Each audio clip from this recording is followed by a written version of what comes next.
Hello, ladies and gentlemen, it's another Cosmonarchy cast coming at you, and I just wanted to check back in with Aud64 against none other than Krankendau.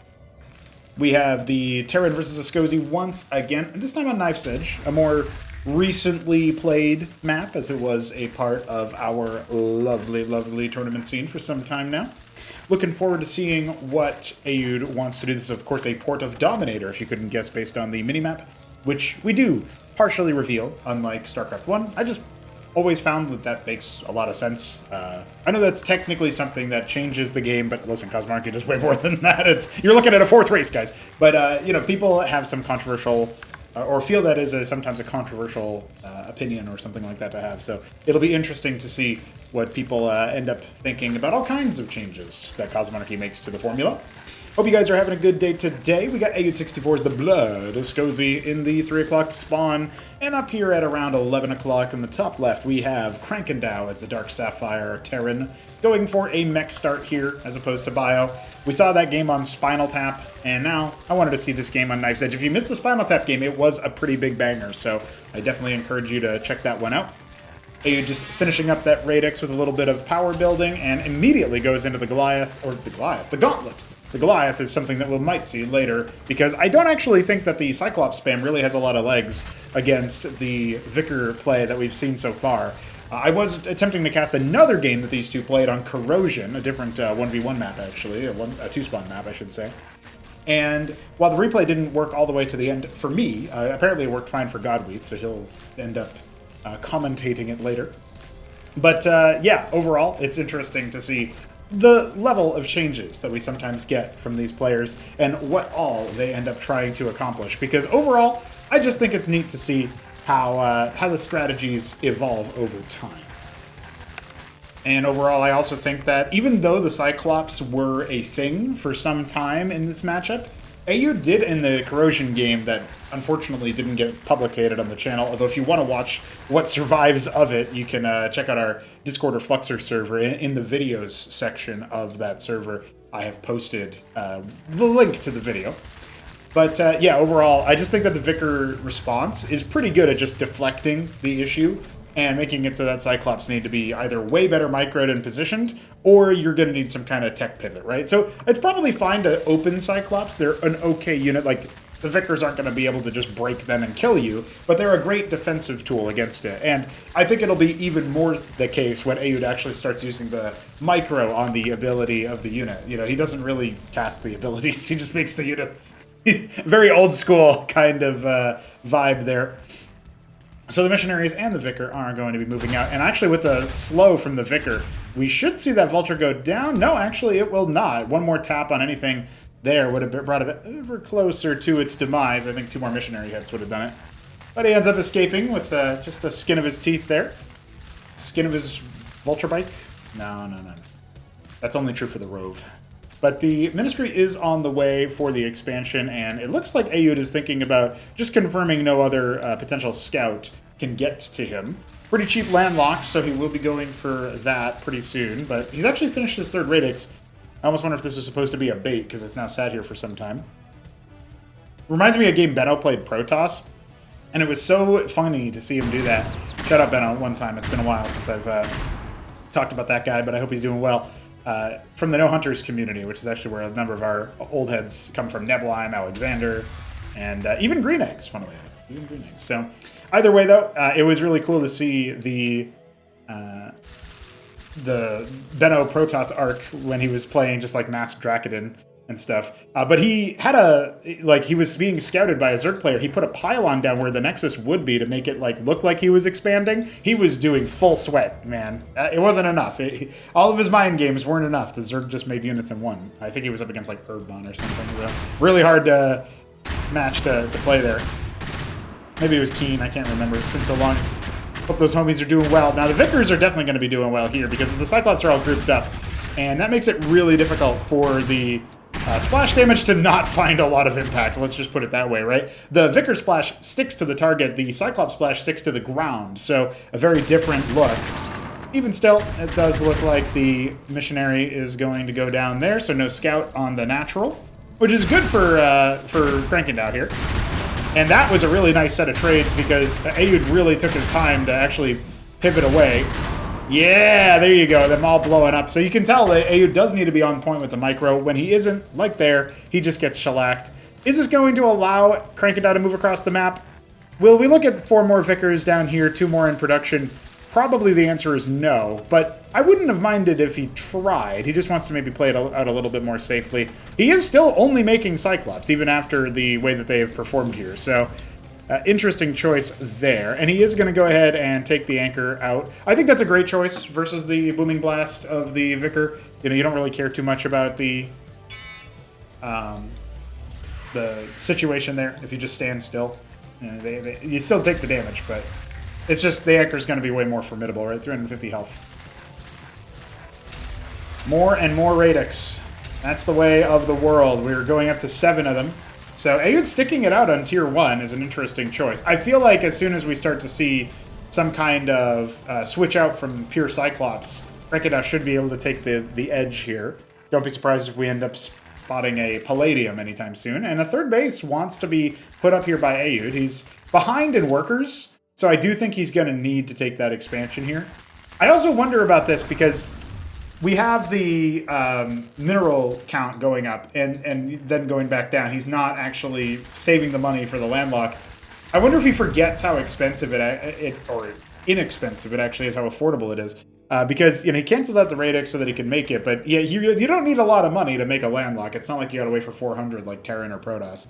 Not even 300 like Zerg. So certainly something that I would like to see him be a bit more official about, you know, if he's going to go for it. Just because his Pilgrim's idle otherwise, and he is working at a deficit economically. But Krankendau just has a ton of Cyclops. He is making Phalanx now that his Palladium is done. And Terran add-ons unlock the units for all of their structures. So they're a single unified expense. Very expensive for the way that it works. And then the Scrapyard also is the same way to unlock Matadors, which would be an excellent choice here. Blackjack's, I don't think, very efficient versus the Vicar, but maybe if you drop them or something like that. We are going to get 16 Vicars. Yeah, it's a monocomp versus a monocomp right now, but again, as soon as that becomes a duo comp, I feel like the Phalanx is really going to swing this away from Aoud's favor. That's my guesstimate there. While we're waiting to decide, and his tier 2 is halfway complete there, or his access to tier 2, I should say. Should mention that we are still raising money for Weekend Wage. It's Sunday the 16th, and then we're cooling off for the rest of the month so that I can do other events. So if you want to donate towards that kind of affair, streamlabs.com/Pronogo is the best place to do it. If you want to donate to get access to things like Sovereign Saga's Terran 03 mission, you can go to our coffee page and get access to it for $12 a month. Obviously, you could also just pay 1 month and then, you know, pause your subscription after that if you just wanted access to this one mission. So it doesn't even have to be the recurring payment thing, but if you choose to keep it on recurring, we do appreciate that. We have some benefactors, and they are helping the Epic arrive. The Epic is now leaving the building, though. Krankendau, I mean, he's got a huge army. This does not look like Vicars alone are going to be the answer. Aoud is trying to rush up to Proscenium Tech, but he is so far away. He basically needs to have, like, Doranin and Aphorus to deal with this army in any degree of efficiency, in my opinion. So here we go. Vicars are going to come in for a flank. When's the last time I said that? I guess the last time Aoud played on Spinal Tap, so whatever. But the Blackjacks are out here. Not really the most formidable unit, of course, but it does feel like Krankendau maybe is a bit worried about this. But frontal fights like this are not how the Askosi actually thrive, and you're seeing so many of them fall on the east. The ones in the west have not actually animated forward, so yeah, we are going to get the fallback from Aoud, I think, here pretty soon. Only 5 Vicars back at home, 6 more being produced, but they're expensive units. And he is going to try to stand on top of the high ground, range down the Cyclops where he can. I think he's done an admirable job of, you know, shrinking the army a little bit. There was going to be a 3rd base over there. I think you just build it up here on the high ground and float it over, honestly. But let's see what Krankendau wants to do. He's kind of dancing in between 2 different goals here. Scaling his production, scaling his economy, right? And then also going for a push, or deciding whether or not to do that, I guess. Still massing up in the middle of the map. We don't get to see too many skirmishes over there, but when we do, they're pretty cool. So that Phalanx off to the right-hand side should be cleared. Nice splits there from the Vicars initially, but as more of those Phalanxes get put down, It does feel like this is going to be a fight that Krankendau should be able to walk away from, but he's only got these two phalanxes in the back. They were never sieged. That feels like a pretty big mistake. But Aoud, he's kind of taken a lackadaisical approach to the control here, right? I don't know what exactly was going on when he was rallying out more stuff. He's made his Prosceniums, but he's only made, what, 2 Aphorists from them, and he hasn't even rallied them out. So he does need to get them running, because I think he needed a Bestiary yesterday. He just hasn't had the money due to the expenditure of those Vicars. So down another one will go, scouting out the third base, being taken on location. He's got gas income from here, but not a lot of minerals. And again, down economically for some time. Yeah, okay, the Vicars traded a little bit more efficiently than I thought they would, but Krankendau's being pretty good about keeping a couple of his phalanxes in tank mode, pun mode, as they call it in Korea. And that's just absorbing so much more pressure because of the heavy armor. Of course, remember that they do have 275 life instead of 240 now, so that's 35 extra life. Hitting the Askosi and right in the kisser. It's really funny, he went from monocomp Cyclops to monocomp Phalanx. When your opponent's going monocomp, it's a lot easier for you to deal with them. And right now, Aoud is lacking the production structures or the tech to properly deal with this more advanced technology of the siege tank, the Phalanx. So he's going to try to get right on top of them with the Aphorists, which do move a little bit faster when they start getting hit. So there is that at the very least, but most of them have already gone down. This does not feel like a winning comp here for Aoud. He needs those Doranin out, and he also needs to make sure he's splitting his Vicars. He's getting a lot of splash damage dealt to him by the Phalanx on the high ground, as well as the one at the foot of the ramp, and even though he's going to go ahead and take that Phalanx... Oh no, it actually barely survives. 6 points of life. But there's more Phalanxes rolling in, the tank count rising here. Aoud down to only 3 Aphorists, and he's going to go Astrolabe. Yeah, Tier 2 Air might also be able to bail him out if he gets some Iconoclasts up or something. Not a lot of anti-air here, right? Some Blackjacks are here, but they can fall to the Aphorists and the Vicars just fine in a full frontal engagement. But I think Aoud sat on his production of Prosceniums, which for the most part didn't even really make that many units, and the 6 Radix for Vicar spam as well, for a little too long, right? The Phalanx count has been growing. Krankendau hasn't necessarily taken the best fights, but even though he's not the one splitting from the splash damage, Aoud can't possibly split enough. He's got 1 unit left. GG! Taps out before the air starts to become a problem, and Krankendau will take the game. A pretty, I would say, straightforward victory there. The slow grind of the tank push definitely selling Aoud down the river.